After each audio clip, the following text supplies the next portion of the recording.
এ ভাই দাদা দাদা, কি হয়েছে? কোথায় ছিলি তুই? কদিন আগে মাধ্যমিক পরীক্ষা দিয়েছিলাম, রেজাল্ট বেরিয়েছে নাকি দেখতে গেছিলাম। তুমি রেজাল্ট দেখতে গেছিলা? রেজাল্ট বেরোলে এমনি খবর পেয়ে যাবা, ঠিক আছে? তো তোর নাম কি?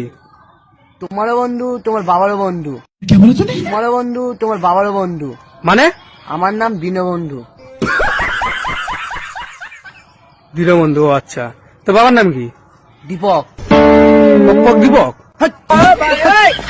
और अभी तो रुको, क्लाइमैक्स अभी बाकी है। বাবার নাম দীপক। ও আচ্ছা। তো তোকে দুখানা কোশ্চেন করবো, অ্যান্সার দিবে, হ্যাঁ? বলো। বলতো সাইক্লোন কাকে বলে? যে সাইকেল কেনার জন্য লোন তোলা হয় তাকেই বলে সাইকেলন। তাই? তো বলতো দেখি মালভূমি কাকে বলে? যেই ভূমিতে বসে মাল খাওয়া হয় তাকেই বলে মালভূমি। তোর মাল খাওয়া বের করছে, দাঁড়া।